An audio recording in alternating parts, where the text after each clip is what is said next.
Hi hello guys, welcome to code with Raviram. So ఈ వీడియోలో మనం డిస్కస్ చేసుకున్న టాపిక్ ఏంటంటే semester exams and supplementary exams ఒకే టైంలో వస్తే ఎలా చదవాలి, టైం అనేది ఎలా మేనేజ్మెంట్ చేయాలి, దేనికి ఎక్కువ ప్రియారిటీ అనేది ఇవ్వాలని ఈ వీడియోలో నేను క్లియర్గా ఎక్స్ప్లెయిన్ చేస్తాను.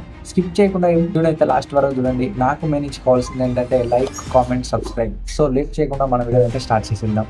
Understanding the challenges. నార్మల్గా మనం ఎక్కువ ఫేస్ చేసే ప్రాబ్లమ్స్ ఏంటంటే టైం మేనేజ్మెంట్ ఎలా చేయాలి, ఆల్ సబ్జెక్ట్లో కమ్యూనికేషన్ ఉండకపోవడం, స్ట్రెస్ను ఎక్కువ ఫీల్ అవ్వడం, ఇలాంటి ప్రాబ్లమ్స్ను ఎగ్జామ్స్ టైంలో ఫేస్ చేయడం వల్ల మంచి రిజల్ట్ అయితే మనకు రాదు. నేను చెప్పే టిప్స్ అండ్ ట్రిక్స్ అయితే ఫాలో అవ్వండి, మీరు డెఫినెట్గా గుడ్ మార్క్స్ అయితే తెచ్చుకుంటారు. టైం మేనేజ్మెంట్, టైంను ఎంత మంచిగా యూజ్ చేసుకుంటే అంత బెనిఫిట్ అవుతుంది.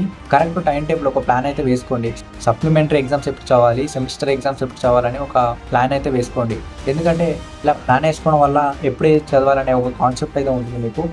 ఎక్కువ సప్లిమెంటరీ ఎగ్జామ్స్ మీదే ఫోకస్ చేయండి. ఎందుకంటే సెమిస్టర్ ఎగ్జామ్స్ రెగ్యులర్గా క్లాసెస్ వింటాం కాబట్టి దాన్ని క్లియర్ చేస్తాం. సప్లిమెంటరీ ఎగ్జామ్స్కి మనకు గ్యాప్ వస్తుంది కాబట్టి దాన్ని అయితే క్లియర్ చేయలేం. ఎక్కువగా సప్లిమెంటరీ మీద ఫోకస్ చేయండి. సప్లిమెంటరీకి కూడా టైం టేబుల్ వేసుకోండి. ఎలా అంటే ఫర్ ఎగ్జాంపుల్ ఒక డేలో మార్నింగ్ సప్లిమెంటరీ ఎగ్జామ్స్కు ప్రిపేర్ అవ్వండి, ఆఫ్టర్నూన్ సెమిస్టర్ ఎగ్జామ్స్కి ప్రిపేర్ అవ్వండి, ఈవినింగ్ సప్లిమెంటరీకి సంబంధించిన ప్రీవియస్ క్వశ్చన్ పేపర్స్ కానీ, మోడల్ పేపర్స్ కానీ, అలాగే ఇంపార్టెంట్ క్వశ్చన్స్ కానీ వాటిని ప్రాక్టీస్ చేయండి.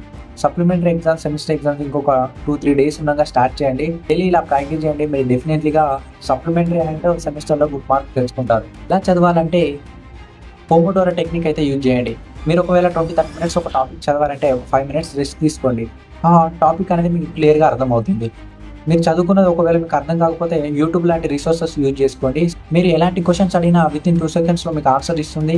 అలాగే మీకు నచ్చిన లాంగ్వేజెస్లో కూడా చూసుకోవచ్చు, ఇంగ్లీష్, తెలుగు. యూట్యూబ్ లాంటి ప్లాట్ఫామ్స్ కూడా యూజ్ చేసుకోండి. ChatGPT కూడా యూజ్ చేసుకోండి. ChatGPT లాంటి క్వశ్చన్ ఇచ్చిన ఆన్సర్ కూడా ప్రొవైడ్ చేస్తుంది. సో ChatGPT యూజ్ చేసుకోండి. ప్రజెంట్ ట్రెండింగ్లో ఉంది ఎగ్జామ్స్ టైంలో, సప్లిమెంటరీ అండ్ సెమిస్టర్ ఎగ్జామ్స్ టైంలో. కొన్ని డేస్ సప్లిమెంటరీకి సెమిస్టర్ కూడా ఇచ్చుకోండి.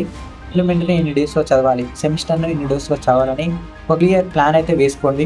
మీరు ఒకవేళ ఎగ్జామ్స్కి వెళ్ళే టైంలో ఎలాంటి స్ట్రెస్ అయితే తీసుకోకండి. బిఫోర్ ఎగ్జామ్ రోజు ఏం చేయండి అంటే మీరు చదువుకున్న ఇంపార్టెంట్ కీ పాయింట్స్ ఒక బుక్లో రాసుకోండి. ఎగ్జామ్స్ ఒక 1 hour ఉండగా ఆ కీ పాయింట్స్ అయితే చూసుకోండి. కీ పాయింట్స్లోనే మీ కాన్సెప్ట్ అంతా వచ్చేటట్టు క్లియర్ అయ్యేటట్టు చూసుకోండి. ఎగ్జామ్స్ అయితే మంచిగా రాయండి. మా ఫ్రెండ్స్ కూడా ఫేస్ చేశారు. ఒకరోజు సప్లిమెంటరీ ఎగ్జామ్, ఇంకో రోజు సెమిస్టర్ ఎగ్జామ్. వాళ్ళు కూడా ఇలా టైం మేనేజ్మెంట్ అయితే చేశారు. సప్లిమెంటరీ అండ్ సెమిస్టర్ ఎగ్జామ్స్ అయితే పాస్ అయ్యారు. ఈ వీడియో మీకు యూస్ఫుల్ అవుతుందని నేను అనుకుంటున్నా. కంటెంట్ నచ్చితే లైక్ చేయండి, కామెంట్ చేయండి, సబ్స్క్రైబ్ చేసుకోండి. Thank you for watching.